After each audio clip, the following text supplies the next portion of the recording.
Engkau yang menjamah setiap hati kami lewat pemberitaan firman-Mu. Setiap pribadi yang ada di tempat ini, Engkau jamah dengan kebenaran firman-Mu. Karena kami tahu Engkau mengasihi kami, Engkau menyayangi kami, bahkan Engkau menjadikan kami sebagai biji mata-Mu.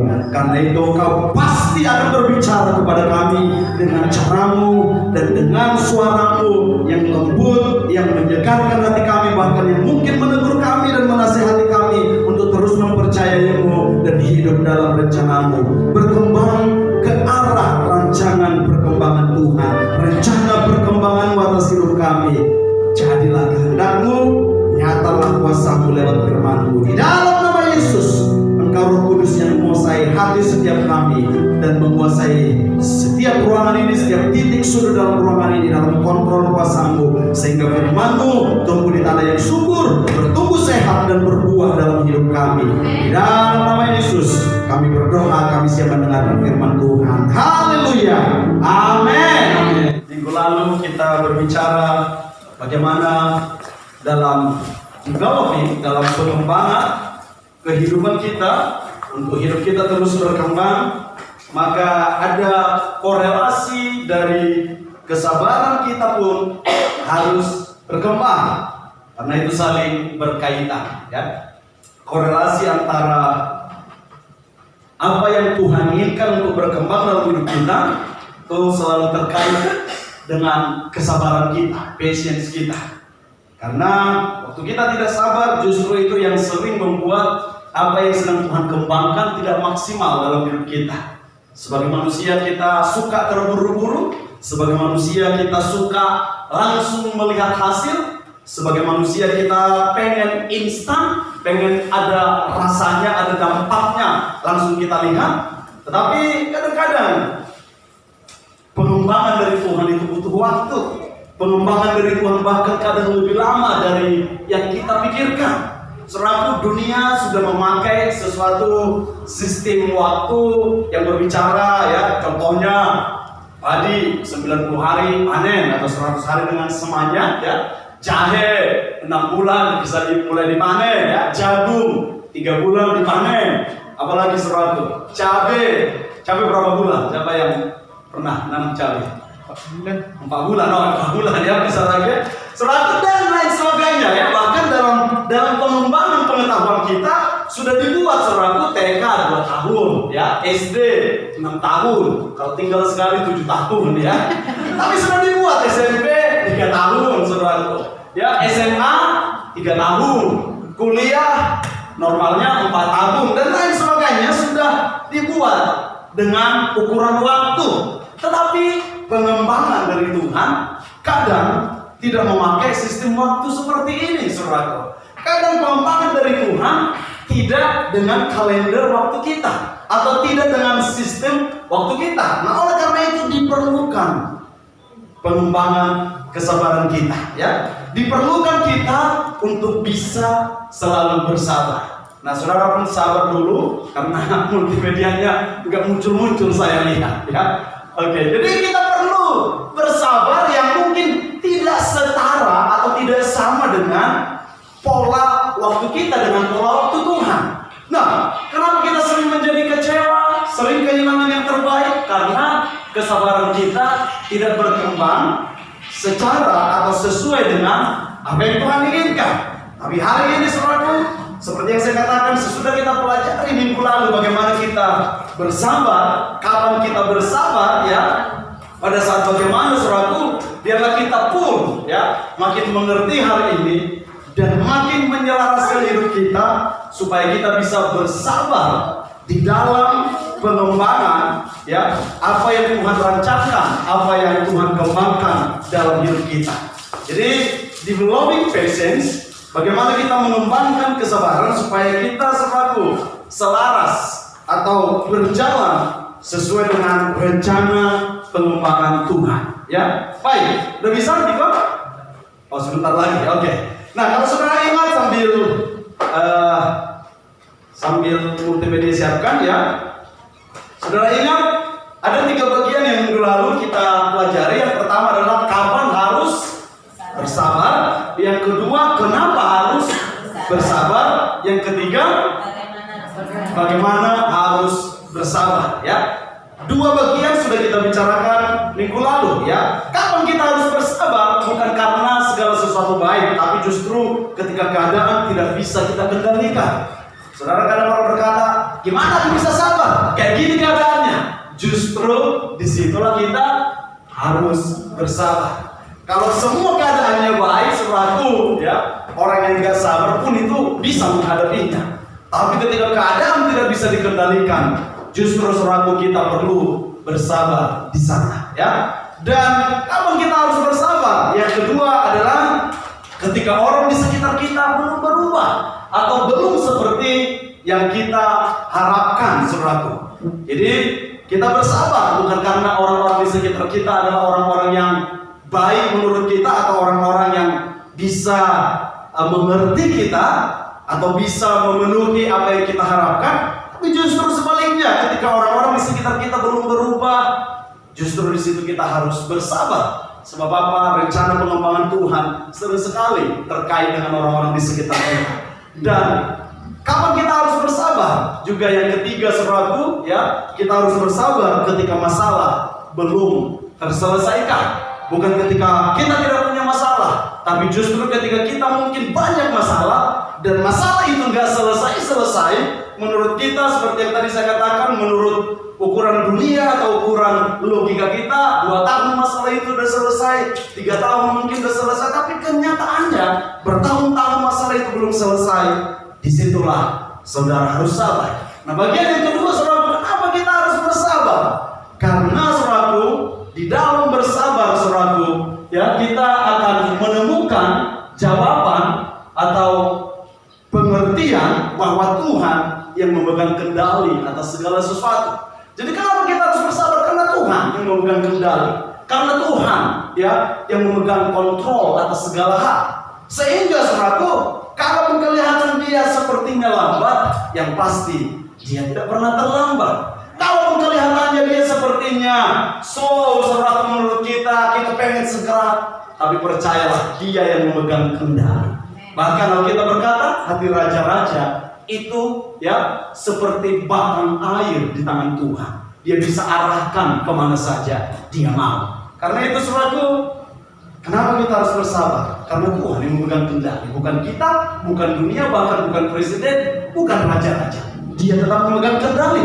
Kalau dia izinkan sesuatu, percayalah, sekalipun gak enak rasanya, karena dia tahu itu akan mendatangkan kebaikan bagi kita yang mengasihi dia, yang terpanggil sesuai dengan rencananya. Dan kenapa kita harus bersabar? Yang kedua adalah karena ada upah bagi orang yang sabar. Karena ada upah ketika kita bersabar. Satu ayat sebelum kita masuk ke bagian yang ketiga, yang hari ini, saudaraku, ya, Amsal 16 ayat 32 berkata gini, orang yang sabar melebihi seorang pahlawan. Kadang-kadang saya pahlawan, ya, orang yang sabar melebihi seorang pahlawan.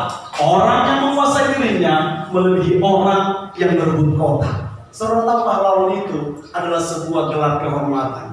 Pahlawan itu adalah sesuatu hal yang dibangga-banggakan. Banyak orang berlomba-lomba mengusulkan tokoh yang dia inginkan, ya, atau generasi sebelum dia atau tokoh dari daerahnya untuk jadi pahlawan pada 10 November kemarin. Tapi tidak semua orang bisa menjadi pahlawan kalau menurut standar dari sebuah bangsa.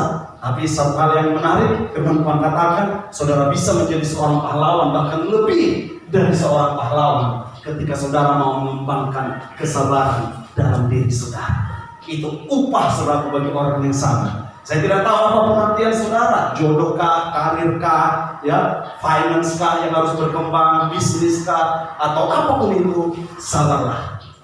Kapan sampai kapan, hanya Tuhan dan dengan rencananya yang tahu. Yang pasti, saudaraku, ketika saudara bersabar, saudara melebihi seorang pahlawan. Nah, bagian yang ketiga yang akan kita bicarakan hari ini, saudaraku, bagaimana harus bersabar. Karena ini menjadi sesuatu hal yang menarik. Kadang-kadang kita dikasih tahu manfaat dari sesuatu, tapi kalau kita nggak tahu mengerjakan sesuatu itu supaya manfaat itu terjadi, itu yang kadang-kadang menjadi kita tidak bisa menerima manfaatnya. Nah, hari ini bagian yang ketiga adalah kita sudah tahu kapan harus bersabar, dan kita sudah tahu kenapa harus bersabar, dan melihat upah dari bersabar itu, dan mengerti bahwa Tuhan memegang otoritas penuh. Nah, yang ketiga, bagaimana harus bersabar. Dan harapan saya, doa saya, ketika kita sudah mengerti cara untuk bersabar, maka saudara pun bisa semakin sabar. Amin. Saudara sudah mengerti nanti bagaimana harus bersabar. Sekali lagi, saudara semakin bisa mengaplikasikannya, semakin bisa bersabar, semakin bisa mengembangkan kesabaran dalam diri saudara.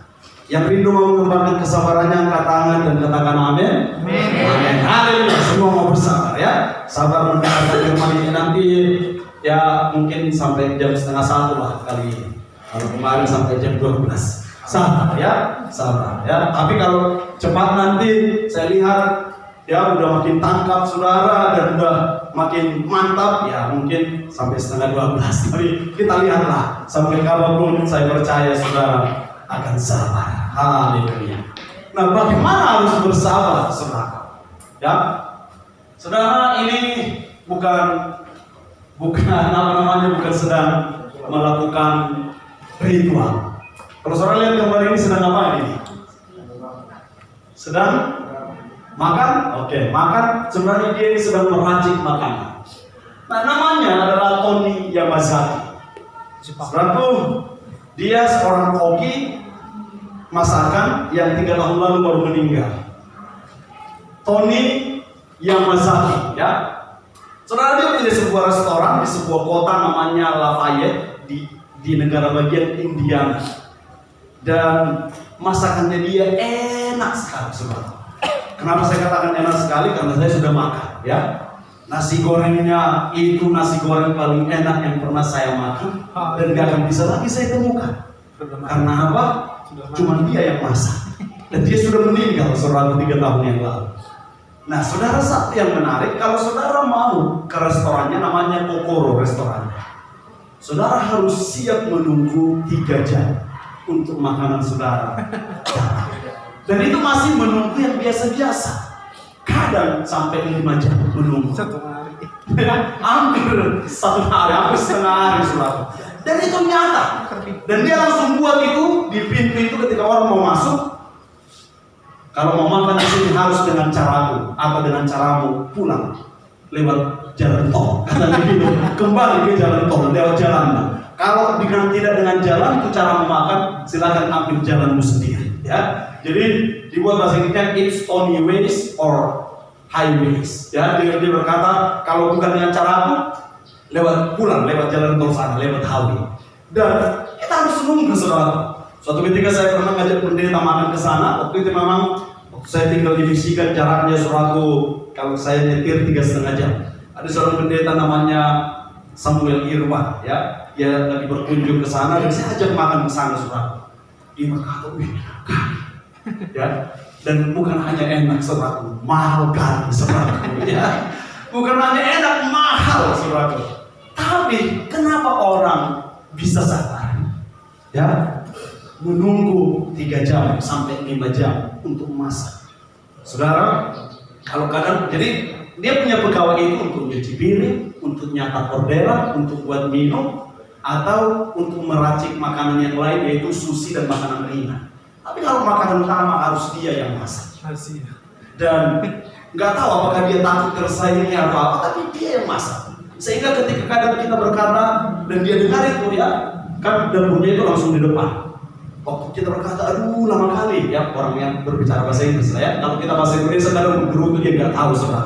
Kadang banyak anak-anak spiritual, lama kali si botak ini katanya gitu saudara. Dia nggak tahu, ya. Tapi kalau orang Inggris, bahasa Inggris dengar berkata lama kali, dia langsung marah. Pulang dan benar ada diusir saudara. Kamu nggak sabar, udah keluar sana. Saya tidak mau di restoran saya orang yang tidak sabar. Keluar. Pulang saudara. Ya. Dan kadang kalau misalnya ditanya masih sopan, maafkan saya bertanya masih lama kira-kira, dia akan berkata, enggak, kau lihat aku udah makin tua, mataku udah makin rapuh. Ya, kamu nggak sabar boleh pulang. Kalau kamu sabar menunggu silakan tunggu. Saudara, akhirnya ditunggu saudara. Tapi kenapa orang sekali lagi bisa sabar? Ya sama dengan pertanyaan hari ini. Bagaimana harus bersabar? Kenapa kita saudaraku ya dituntut Tuhan untuk bisa bersabar, dan bagaimana kita supaya bisa sabar sehingga saudara menantikan ya apa yang menjadi pengharapan itu pun saudara bisa sabar. Nah saudaraku, karena itu kita akan lihat satu ayat yang mengajari kita bagaimana harus bersabar, mengembangkan kesabaran kita. Dan ini ayat yang cukup menarik yang saya tahu sering kita dengarkan, ya 1 Korintus pasal 13 ayat 13. Kita baca sama-sama Bapak Ibu, kalau terlihat atau terbaca dengan jelas di layar video kita baca sama-sama. Kalau tidak, Bapak Ibu boleh buka di Alkitab saudara ya. 1 Korintus 13 ayat 13. 2, 3. Demikianlah tinggal ketiga hal ini, yaitu iman, pengharapan, dan kasih. Dan yang paling besar di antaranya ialah kasih. Saudara, dari ayat ini kita akan mengerti bagaimana harus bersabar. Dan korelasinya hubungannya dengan toninya masa kita tadi, saudara. Ya memang saya tidak bisa lagi mengajak saudara untuk makan makanannya di sana, tapi mungkin dalam kehidupan sehari-hari pun kita tahu kenapa kita bisa bersabar. Kita bisa lihat, oh iya ya, kok aku bisa sabar menunggu ini, kok aku bisa sabar menghadapi ini. Saudaraku, kuncinya di ayat ini. Bagaimana kita harus bersabar, saudaraku? Apa yang diinginkan Tuhan, ya apa yang Dia utarakan dalam mengembangkan kesabaran supaya kita bisa berkembang seturut dengan rencana pengembangan Tuhan. Yang pertama, ya bagaimana harus bersabar?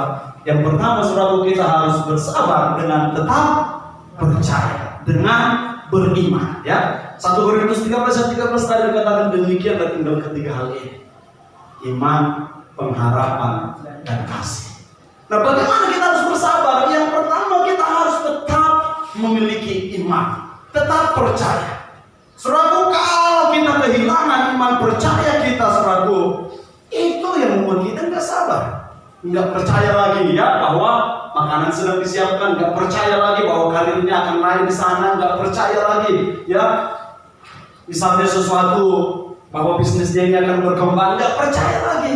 Kehilangan iman percaya kita, akhirnya kita nggak sabar. Waktu kita menunggu di restoran atau menunggu di KFC ya, misalnya Pak Ahok disuruh nunggu sama Pak Ahok, tunggu dulu di situ ya, ditunggu saudaraku, nggak datang. Jam berapa ketemunya?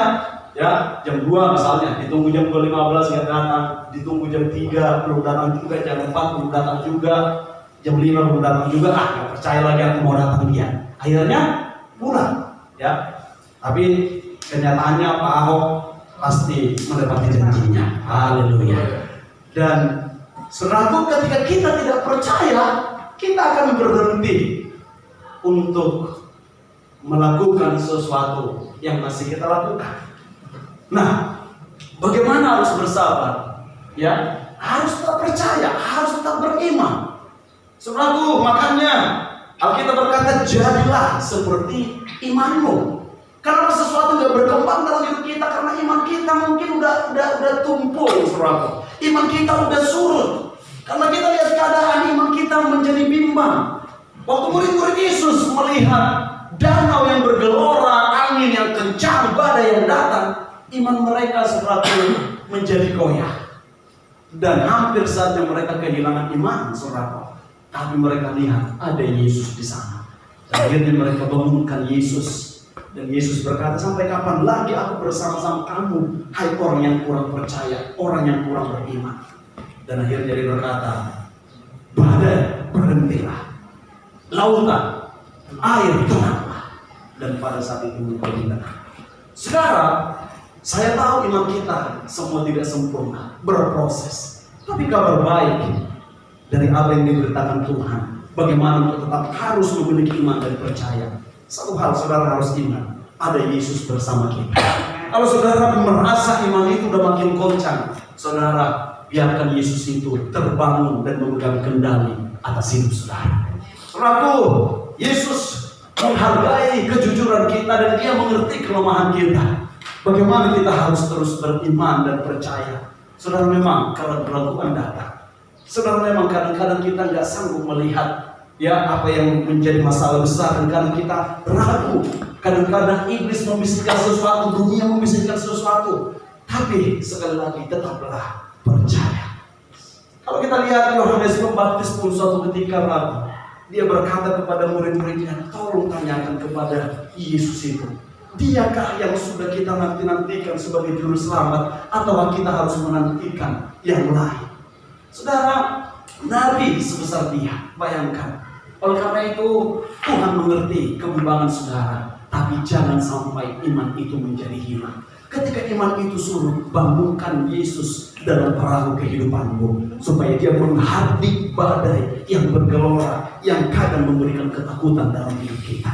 Saudaraku, hari-hari ini saya melihat bagaimana kuasa iman itu. Yang minggu lalu saya cerita kepada saudara, saya berdoa hujan berhenti, kadang tidak berhenti. Minggu ini saya alami yang lebih daripada itu, saudaraku. Dan di situ saya bergumul. Ya, waktu sesuatu terjadi, saya teringat lagu yang berkata gini, suka-sukamu Tuhan. Dan kadang-kadang kita bisa menyalahkan arti kata suka-sukamu Tuhan itu, seolah-olah Tuhan tidak peduli kepada kita, seolah-olah Tuhan itu cuek kepada kepentingan kita. Dan tiba-tiba saudaraku, ya, sesuatu di hati saya, renungan kebenaran firman itu muncul, yang bukan hanya berbicara suka-sukanya Tuhan itu bukan berarti dia tidak memberikan kuasa kepada kita, tapi justru dia berikan kuasa kepada kita. Bahkan dikatakan kamu akan menerima kuasa kalau Roh Kudus turun ke atasmu. Bahkan dikatakan dalam Alkitab begitu banyak bagaimana kita memiliki iman, bahkan melakukan perkara-perkara yang lebih besar dari yang Yesus lakukan. Dan akhirnya saya sadar saya punya kuasa. Ya, dan akhirnya saya mengerti, saudaraku, suka-sukanya Tuhan bukan berarti kita tidak diberi otoritas untuk mengusir sakit penyakit, untuk mengusir kebimbangan hati, untuk mengusir ketakutan kita. Dan akhirnya saya deklarasikan itu. Saya katakan, saya tahu Tuhan yang memegang kendali dan dia mampu melakukan apapun, dan suka-sukanya dia apapun yang bisa terjadi, tapi dengan otoritas yang Tuhan berikan di dalam nama Yesus. Saya deklarasikan sesuatu. Saya katakan dengan iman, dan iman saya muncul, saudara, dan saya lihat hasilnya sungguh nyata. Saudara, bukan berbicara tentang ya bimsalati, bukan berbicara tentang jadi, tapi berbicara iman di hati kita. Makanya Alkitab berkata kuasa perkataan, tapi itu berbicara iman kita. Saudara, bagaimana kita harus bersabar? Tetap memiliki iman percaya. Dan kadang dengan mata jasmani kita lihat sesuatu, kita menjadi ragu. Waktu kita mendengar vaksin virus corona udah bisa dibagikan bulan November oleh Presiden Jokowi, berkali-kali saya baca berita itu. Ya, kita mulai berkembang kesabaran kita melewati ini. Kita berpikir ya beberapa bulan lagi selesai. Ini dengar nih. Mati. Tes 1. Tes 1, 2. Baterai masih banyak. Tes 1. Tes 1. Oke. Kesalahan bukan pada semen kita, ya. Haleluya. Nah, waktu kita dengar, saudaraku, bahwa vaksin udah bisa mulai dibagikan akhir November, Desember, saudara, kita mulai berharap, ya. Kita mulai berpikir dan segala sesuatu akan kembali kepada normal yang semula. Kita mulai melihat gereja, boleh kita berdoa untuk penuh dan berbondong-bondong orang mencari Tuhan di gereja. Kita mulai berpikir selalu bisnis, usaha, pekerjaan, pertemanan kita udah mulai boleh cipika-cipiki, ya. Udah mulai peluk-pelukan, weh apa kabar, ya. Kalau sekarang selalu, ya, salaman aja kita hanya kepada orang-orang tertentu, ya. Hanya kepada yang kita benar-benar merasa safety, ya, merasa aman semua. Dan tiba-tiba saudaraku, masuk bulan November, ternyata Ketua Badan POM berkata tidak akan bisa tahun ini, paling cepat akhir Januari. Dan kita nggak tahu lagi kalau itu benar. Dan kadang-kadang saudaraku, kita mulai kehilangan iman dalam tanda kutip.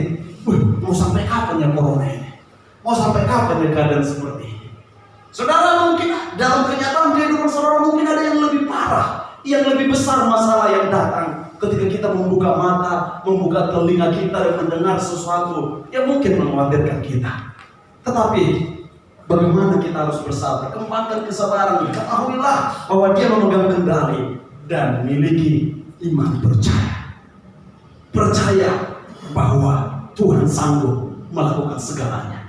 Engkau sanggup mengadakan segala yang ku perlukan. Saudara, apapun itu Tuhan pasti sanggup. Suatu ketika saudara akan mendengar dengan detail keadaan yang saya hadapi, tapi nggak enak kalau sekali saya ceritakan. Dan secara manusia itu sangat tidak masuk akal. Secara manusia, bahkan waktu saya cerita dengan hamba Tuhan, dia pun berkata, wah, jadi bagaimana itu? Dan saya buat perhitungan matematika, itu nggak make sense, nggak masuk akal. Tapi sampai saat ini saya melihat segala sesuatu terjadi, bahkan lebih dari apa yang pernah saya pikirkan. Ada saja cara-cara Tuhan yang ajaib, saudara. Dan itu membuat iman saya tetap mempercayai apa yang Tuhan firmankan. Saudara, saya sering mengajak saudara bagaimana untuk teguh menanggung sesuatu, penderitaan, sakit penyakit dan lain sebagainya. Tapi bukan berarti saudaraku, saya tidak mempercayai apapun yang kita alami itu bisa kita kalahkan dengan iman yang percaya kepada Yesus. Apa yang kita hadapi, gunung-gunung persoalan itu bukan berarti tidak bisa kita hilangkan, kita pindahkan seperti yang Tuhan katakan. Saudara, ya, waktu kita berserah kepada kehendak-Nya, bukan berarti kita tidak punya iman. Waktu kita berkata suka-sukamu Tuhan, bukan berarti saudara menjadi kehilangan pengharapan. Tapi tetap saudara punya iman dan tetap beriman saudara, maka saudara akan bisa bersabar. Saudara, oleh karena itu, ya, Alkitab dari Roma pasal yang ke-10 ayat 17 berkata gini, ya, jadi iman timbul dari pendengaran dan pendengaran oleh firman Kristus. Nah, kalau saudara mau menambah-nambahkan iman kepada saudara, sebenarnya simpel, banyak-banyak baca firman. Amin. Ya, jangan banyak-banyak baca koran dunia, ya, atau berita-berita dunia. Seimbangkan dengan firman. Saudaraku, istri saya hampir tiap hari mengirimkan renungan harian. Berapa banyak dari saudara yang baca renungan harian? Bukan hanya dari istri saya, dari tempat lain, dari WhatsApp kan banyak kan, atau dari internet atau dari mana? Berapa banyak saudara baca renungan firman harian? Boleh lambaikan tangan. Haleluya. Ya, saudaraku yang belum tiap hari baca terus. Sebab apa? Iman timbul dari pendengaran dan pendengaran akan firman Tuhan. Sesekali bacaan itu saudara, sesekali perkataan itu, dan itu akan menjadi sesuatu yang iman yang membuat sesuatu bertumbuh dalam hidup saudara. Ya, saya bersyukur saudara dalam kehidupan kami, keluarga kami, ya, kami mengajari anak-anak dan kami suami istri selalu berusaha firman, renungan dan berdoa, dan Benaya saudara selalu memulai harinya dengan doa. Kemarin saya videokan Candy. Dia berdoa karena dia biasanya bangun paling terakhir, karena tidur paling terakhir juga. Saudara, dia berdoa, teman-teman GBI Rob, dia doakan itu, dan itu dia tidur dari kami kalau kami berdoa. Kalau 2 malam biasanya kami sama, 2 bangun pagi-pagi biasanya, ya, Ben karena bangunnya belakangan, dia doa sendiri.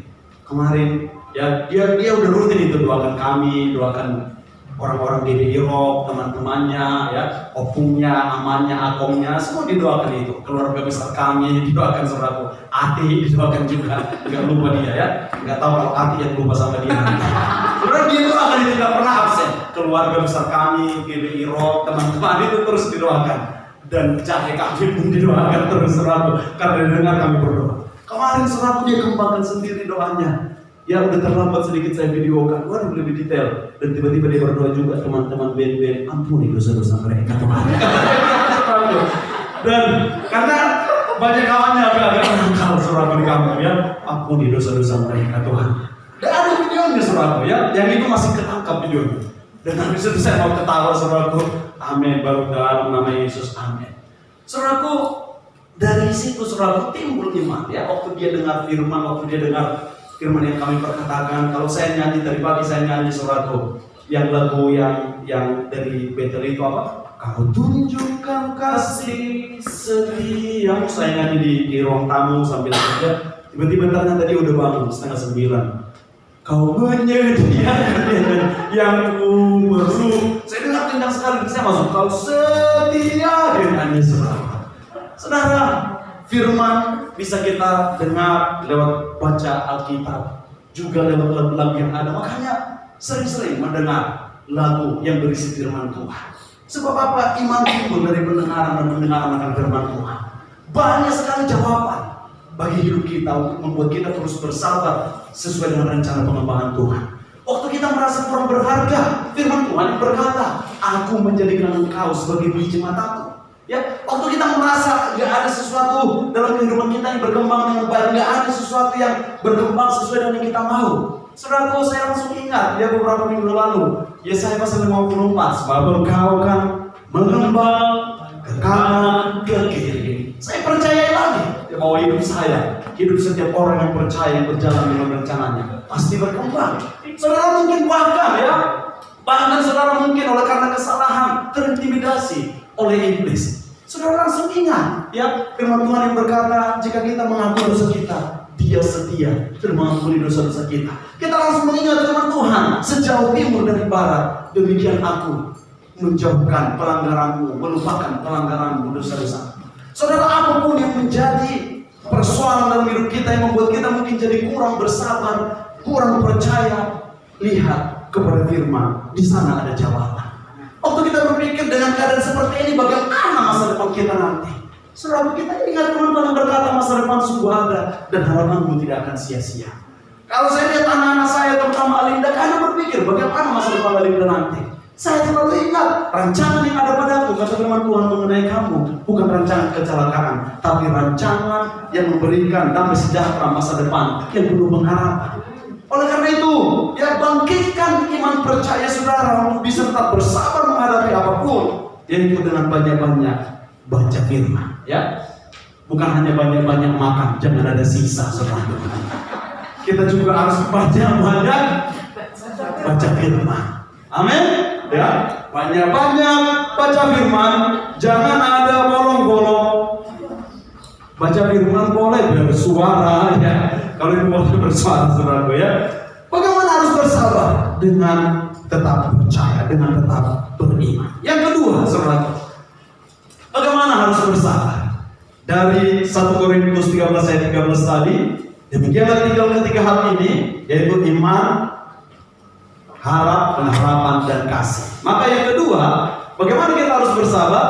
Ya, yang kedua dengan tetap berpengharapan. Ya, karena ketika kita kehilangan pengharapan, udah pasti gak sabar, saudara. Kalau kita melihat udah gak ada harapan, pasti kita berhenti. Nggak ada lagi harapan lagi, menyerah, saudara.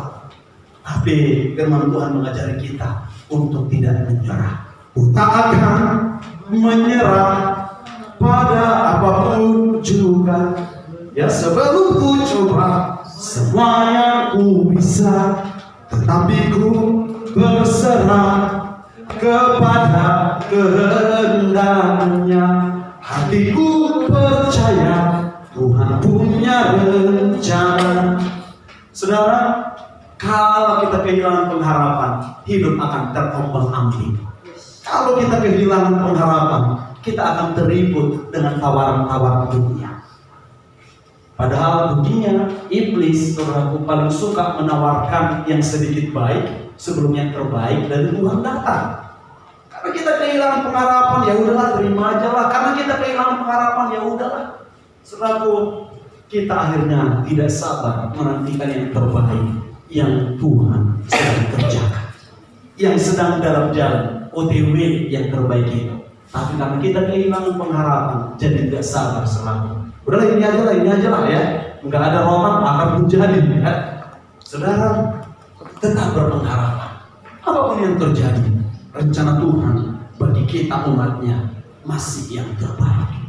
Apapun yang kita alami, yang kita hadapi, Tuhan telah memegang kendali dan Dia tetap masih mengasihi kita dan rindu kita umatnya menerima yang terbaik.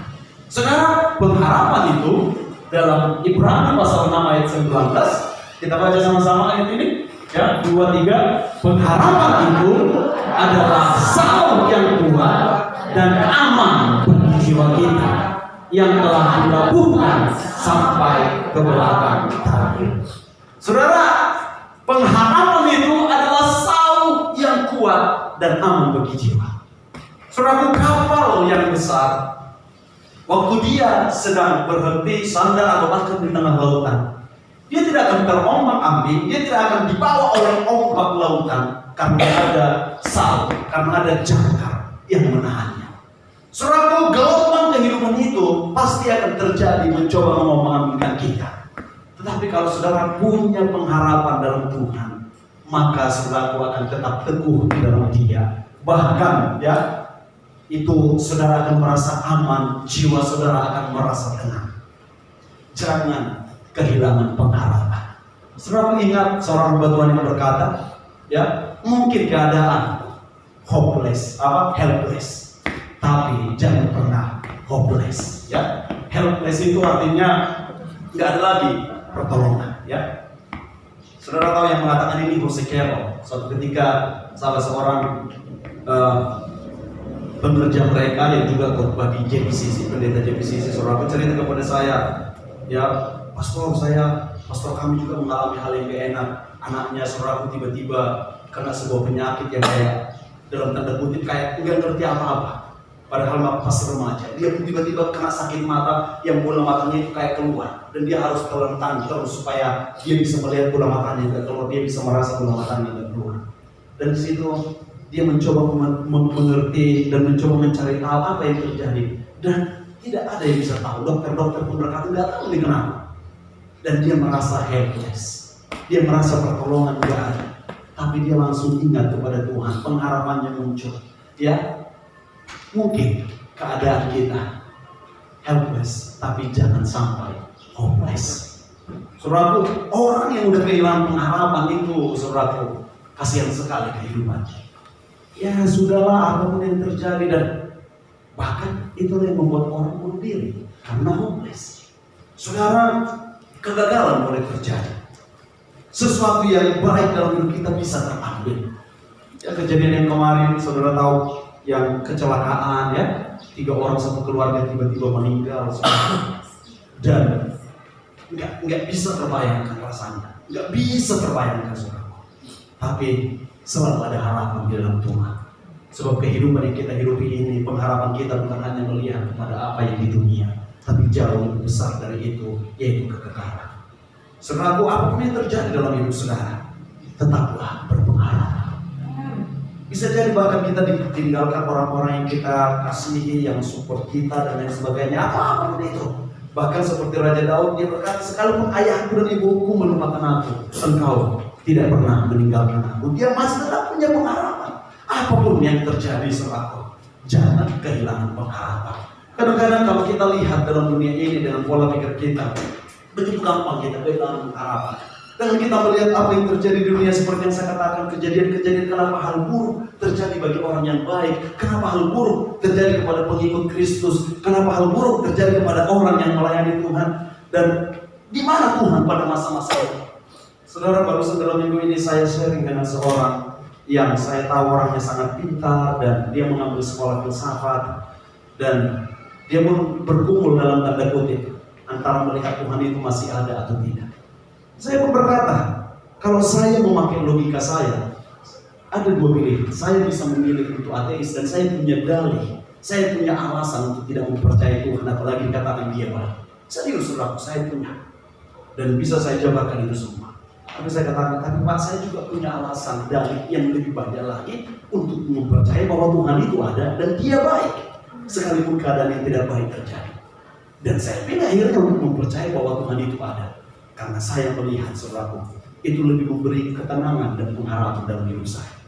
Dan kalau ternyata nanti nggak ada Tuhan itu, ya, toh saya tidak ada ruginya. Tapi saya pilih karena saya melihat alasannya jauh lebih banyak. Dan kami berbicara tentang banyak bintang, kenapa Tuhan jadikan bintang-bintang alam semesta, triliunan bintang-bintang. Terus bagaimana dengan manusia yang kayaknya Tuhan menjadikan semuanya, tapi kok masalah yang kecil ini aja. Orang baik itu kena masalah apa yang tidak enak, orang baik itu kehilangan, orang baik itu menderita. Kenapa? Bahkan orang yang melayani Tuhan menderita. Saudaraku, kadang-kadang itu bisa membuat kita kehilangan pengharapan. Tapi saya membagikan kembali pengharapan, bahkan juga tentang kasih Tuhan, tentang cintanya. Dan akhirnya saudaraku, waktu saya merenung beberapa saat kemudian, saya mengerti, ya, memang benar-benar kita harus mempercayai Tuhan dan jangan kehilangan pengharapan, karena segala cara Dia bisa lakukan. Saya sering guyon, Tuhan memiliki segala sesuatu. Bahkan ya bintang-bintang Dia punya, alam semesta Dia ciptakan. Dan kalau Dia jual bintang, ya kita lebih berharga dari bintang. Dia jual satu bintang dikasih ke kita, gak ada yang bisa beli. Saya guyon, ya. Tiba-tiba saya langsung baca berita, saudara. Dan itu membuat saya makin percaya bahwa Dia sanggup menolong kita. Harus tetap percaya dan harus tetap berpengharapan. Saya baca berita di Tapanuli Tengah, saudara. Ya, media Inggris beritakan batu meteor jatuh di Kapten Lago 26 miliar. Benarkah? Benar, saudara. Ya, yang menemukan, saudara tahu siapa? Itonya Mak Ahok. Justru Abu Nagara. Cair. Dia tuh hampir mati. Saudara cari itu ada. Cuma dia jualnya cuma 214 juta. Sama orang Amerika datang dari Bali. Dan orang Amerika inilah yang menjual ke kolektor, harganya 26 miliar. Ya itulah gunanya networking dan pengetahuan. Kalau saudara ketemu batu jangan langsung jual nanti, ya. 26 miliar. Dan orang-orang bertanya apakah kamu kecewa dan lain sebagainya. Jadi dia jual Agustus ketika jatuh. Barusan dijual 26 miliar. Saudara, dia berkata ya ada sedikit kecewa, tapi ya mau gimana lagi. Jadi 200 juta harga batunya, 14 juta bagusin atapnya yang kena batu ini. Dan mahal sekali, ya kan? Nah, pertama-tama berita ini biasa aja bagi saya sampai saya merenungkan pengharapan di dalam Tuhan. Bagaimana Dia sanggup melakukan apapun dan Dia ciptakan meteor-meteor sana. Kita nggak tahu, mungkin si Joshua ini lagi kekurangan waktu itu atau bagaimana. Tapi waktu diceritakan, ditanya kemana mau ngirim orang itu, dia berkata ke gereja. Tidak lupa ke teman-teman dan ke yang lain saudara-saudara. Saya ingat udah habis saudara, ya udah habis sekarang katanya 14 juta bagusin atap rumah. Saudara, waktu saya dengar berita ini, baca dan merenung, wah ternyata baru ini cuma 2,2 kilo. Bayangkan kalau benar, kalau saudara mungkin ya cara Tuhan menolong bisa aja. Kalau saya punya bintang dijual Tuhan, kalau ada yang bisa beli, ya serpihan super kecil dari bintang itu kayak meteor itu aja dijatuhkan ke dekat rumah saudara, ya langsung kaya saudara. Dan bukan nggak bisa ternyata kalau kita lihat saudara, ya bukan nggak bisa Tuhan lakukan hal seperti ini kepada saudara. Kalau mungkin kita melihat pertolongan dari bumi ini udah nggak dapat lagi kita andalkan, tetaplah jangan kehilangan pengharapan. Siapa tahu pertolongan dari luar angkasa yang Tuhan berikan. Ya. Siapa tahu pertolongan dari luar angkasa yang Tuhan berikan. Saudara, karena itu jangan kehilangan pengharapan, jangan mengecilkan pertolongan Tuhan, cara Tuhan menolong kita. Dan itu yang saya katakan tadi, apa yang saya alami hari-hari ini, saudara. Ya, cara Tuhan menolong itu melampaui apa yang bisa dipikirkan oleh pikiran kita. Cara Tuhan menyembuhkan, cara Tuhan memulihkan, cara Tuhan ya menunjukkan kasih-Nya. Itu mungkin tidak bisa kita pahami di luar pemikiran kita. Tapi sekali lagi, jangan kehilangan pengharapan. Keadaan mungkin helpless, tapi jangan sampai hopeless. Ya, kita nggak tahu dengan keadaan corona, dengan keadaan dunia atau apapun itu, tapi tetaplah berharap. Sebab pengharapan itu adalah sauh yang kuat dan aman bagi jiwa kita. Yang ketiga, bagaimana harus bersabar? Saudaraku, dengan tetap dipenuhi kasih agape. Ya, demikianlah ketiga hal ini, yaitu iman, pengharapan, dan kasih. Tetapi yang lebih besar diantaranya adalah kasih, atau bahasa aslinya agape. yaitu kasih Tuhan yang tanpa syarat kepada kita. Saudara akan menjadi tidak sabar kalau kita tidak mengerti dan tetap merasakan kasih-Nya tetap ada pada kita. Tadi ada satu lagu lirik dalam lagu kita yang berkata, kasih-Mu yang apa? Semakin nyata ku rasakan. Saudaraku, saya berdoa setiap kita makin nyata merasakan kasih Tuhan. Kadang-kadang kita merasa dilupakan, kadang-kadang kita merasa hanya pelengkap dalam hidup ini, tapi kebenarannya Tuhan mengasihi saudara. Dia tetap membuat kita menjadi biji buah. Dan ini lanjutan dari pembicaraan kami dengan teman yang saya katakan tadi. Saudara, sebab inti dari perjalanan hidup kita adalah cerita kasih Tuhan dengan kita. Inti dari Alkitab yang kita baca, kenapa kita hidup, itu intinya simpel sebenarnya. Tuhan mengasihi kita dan Dia pengen kita menikmati kasih-Nya dan bersekutu dengan Dia. Sehingga saudaraku, ya kalau kita lihat balik lagi, kenapa bahkan penderitaan pun itu jalan Tuhan untuk menunjukkan kasih-Nya. Sehingga kesulitan yang kita hadapi pun itu untuk menunjukkan kasih-Nya bagi kita supaya semakin nyata. Bukan untuk mengatakan bahwa Dia tidak mengasihi kita. Dan iblis sering sekali mentwist, memutarbalikkan itu. Saudara, iblis akan berusaha membuat kita berpikir bahwa kesulitan, kesakitan, penderitaan, kehilangan itu adalah bukti bahwa Tuhan tidak mengasihi kita. Tapi kalau kita membuka hati kita, tetap memiliki kasih kepada Tuhan, tetap membuka hati untuk melihat kasih-Nya, justru kita akan melihat penderitaan, kehilangan, kesakitan, ya penganiayaan atau apapun itu akan menunjukkan kasih Tuhan semakin nyata bagi kita.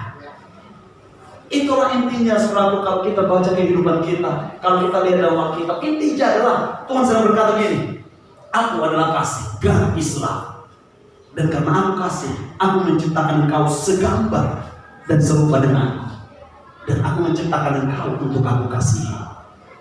Dan ketika aku menciptakan engkau, nenek moyangmu itu melanggar apa yang kuperintahkan. Karena aku adalah kasih, di dalam kasih adalah free will esensinya. Sehingga kau bebas, karena cintaku aku membebaskan engkau untuk melakukan apa yang kau pandang baik. Tapi kerinduanku adalah engkau melakukan apa yang menjadi isi hatiku. Tapi nenek moyangmu melupakan itu dan dia keluar dari kasihku. Tapi karena aku adalah kasih, aku tidak menyerah. Aku turun ke dunia. Dan karena aku adalah kasih, dan kasih itu dia hidup dengan prinsip-prinsip. Dan karena aku berkata bahwa kalau melanggar peraturanku harus dihukum, maka aku karena kasihku turun ke dunia menggantikan hukumanmu supaya engkau tetap hidup. Dan karena itu engkau bisa hidup kalau engkau percaya kepada aku. Dalam perjalananmu, waktu engkau memilih percaya kepada aku, banyak orang yang akan menghina engkau, bahkan menganiaya engkau dan berkata, apa yang kau percaya kepada dia? Tapi karena aku adalah kasih, aku akan tetap menunjukkan kasihku kepadamu sekalipun engkau menghadapi kesulitan, bahkan akan tetap menghibur engkau. Dan dari pembicaraan kami, saudara, saya katakan, makanya di dalam Alkitab enggak semua harus ditulis, enggak semua harus dikatakan, tapi yang paling utama dikatakan, Tuhan mengasihi kita. Itu yang paling utama. Dan saya katakan, saudara, dan saya pernah mungkin ngomong kepada saudara, enggak semua yang tidak tertulis dalam Alkitab itu bukan berarti tidak ada. Tapi itu bukan esensi di dalam hubungan Tuhan mengasihi kita. Dan kemarin saya katakan lagi, saya cari-cari dalam Alkitab, enggak saya ketemukan kucing dalam Alkitab. Tapi apakah kucing tidak ada? Ada. Ada. Saudara kalau nggak percaya, cari aja dari Alkitab. Ada nggak kucing? Enggak ada, saudara. Anjing ada, ya. Ayam belum saya cari, ada. Ya, buaya ada, babi ada, tapi kucing yang dekat dengan manusia itu enggak ada. Tapi bukan berarti kucing tidak ada. Kalau tidak tertulis dalam Alkitab bukan berarti tidak ada. Dan saya katakan bahkan jumlah bintang-bintang itu nggak ditulis berapa, alien itu ada atau tidak ada, nggak ditulis dengan jelas. Walaupun saya kasih ayat, ini ayat yang menopang itu. Dan akhirnya saudaraku saya balik lagi kepada kesimpulan. Karena apa? Karena Alkitab itu dan hidup kita ini intinya sebenarnya adalah bagaimana Tuhan mengasihi kita dan Dia tunjukkan kasih itu. Di situ aja intinya. Jadi saya katakan sama seperti waktu kita pacaran. Kadang-kadang waktu kita pacaran kita cerita tentang film, tapi tidak perlu kita ngomongin siapa presiden pada saat itu. bukan berarti presiden tidak ada. Ya, betul? Saudara, waktu kita pacaran, apalagi masih surat-suratan, ya, masih tulis-tulisan, kirimkan surat. Kalau sekarang kan udah video call semua, ya. Atau saudara video call dengan yaya, dengan suami, istri, dengan pacar. Ya kita bicarakan memang banyak hal, tapi belum tentu kita bicarakan siapa ketua MPR pada saat itu. Bukan berarti ketua MPR tidak ada. Nah, saudara kan baik-baik demikianlah kehidupan kita ini. Sebenarnya Tuhan sedang mengatakan bagaimana aku mengasihimu, bagaimana besarnya cintaku kepadamu. Dan kalau kita lihat itu saudaraku, itu waktu kita membuat kita bersabar menanggung segala sesuatu. Itu membuat kita berkembang di dalam rencananya. Tapi kadang-kadang kita lupakan kalau Tuhan mengasihi kita. Lebih kita pikirkan ketua MPR atau siapa-siapa yang lain-lain saudara yang mungkin buat keputusan yang tidak baik atau yang membuat kita menjadi sulit atau yang membuat kebijakan-kebijakan yang memberatkan bagi kita. Saudara, apapun boleh terjadi yang membuat sesuatu mungkin makin memberatkan dalam hidup kita, tetapi cinta Tuhan selalu ada bagi kita. Kasih Tuhan, ya, yang membuat kita menjadi biji mananya. Kasih Tuhan yang memberikan nyawanya bagi kita, itu masih ada bagi kita. Dan kita dibuat menjadi anaknya, bahkan menjadi ahli warisnya. Saudara, oleh karena itu, mari terus bertumbuh. Ya, kembali saudara kita mengatakan bukan hanya orang percaya, bahkan bukan hanya murid, tapi menjadi anak, bukan hanya menjadi anak yang anak-anak, tapi menjadi anak yang dewasa, menjadi ahli waris, bahkan menyatakan keturunan ilahi, ya, yaitu menciptakan anak-anak rohani, menciptakan keturunan-keturunan atau jiwa-jiwa yang mengenal Kristus dan kebesaran kasih-Nya. Bapak Ibu Saudara, supaya kita terus hidup mengembangkan kesabaran dan berkembang sesuai dengan rencana pengelolaannya, saudaraku, mari tetap, ya, dipenuhi kasih agape. Saudaraku, apa itu kasih agape? Kasih yang tanpa syarat. Dia sayang kepada saudara bukan karena bentuk wajah saudara. Dia sayang kepada saudara bukan karena perbuatan baik saudara. Tapi apapun yang terjadi, meskipun kita menyakiti dia, meskipun kita melupakan dia, meskipun iman kita sering surut, meskipun kita kadang hampir hilang pengharapan, bahkan meskipun kita menyakiti dia, dia tetap mengasihi kita. Dan kalau saudara mau mengingat kasih ini, inti dari semua apa yang ada dalam hidup ini, dan Alkitab itu sekali lagi, garis loh, Tuhan yang Maha Kasih itu menciptakan kita segambar dengan Dia, dan Dia mau kita mengerti kebesaran kasih-Nya dan kita nikmati kasih-Nya yang begitu nyata. Bapak Ibu Saudara, mari hidup di dalam rencana pengembangannya. Dengan segala apa yang kita alami, dengan segala apa yang terjadi, kembangkan terus kesabaran. Karena apa? Kita percaya Dia berkuasa, Dia sanggup. Terus bangkitkan pengharapan. Karena apa? Segala cara Dia sanggup bisa lakukan untuk menolong kita, ya. Kalau dari dunia di bumi ini pertolongan tidak datang, dunia luar angkasa sanggup Dia berikan menolong, ya. Cuman 2,2 kilo, 26 miliar, saudara. Ya, kalau bisa kita cuma 2 ons saja, ya, udah 2 miliar juga, saudara. Mungkin ada lewat kemarin jatuh di Siborna, saudara, saya temui, ya, tapi ternyata belum, ya. Pokoknya berpengharapanlah, selalu ada cara Tuhan. Dan yang paling utama, penuhi hidupmu dengan kasih agape, dengan kasih dari surga, dengan cinta Tuhan. Percaya Dia mengasihi saudara, bukan karena apa yang saudara bisa rasakan, bukan karena apa yang bisa saudara berikan kepada Dia, tapi karena Dia adalah kasih, dan Dia sudah pilih menciptakan kita di dalam kasih-Nya, dan Dia akan terus mengasihi kita sepanjang kita mau membuka hati kita untuk menerima kasih-Nya. Umat yang mau hidup dalam kasih Tuhan, mari bangkit berdiri bersama-sama, kita bawa hidup kita untuk berkembang di dalam rencananya. Petugas pelayan Tuhan boleh maju. Amin.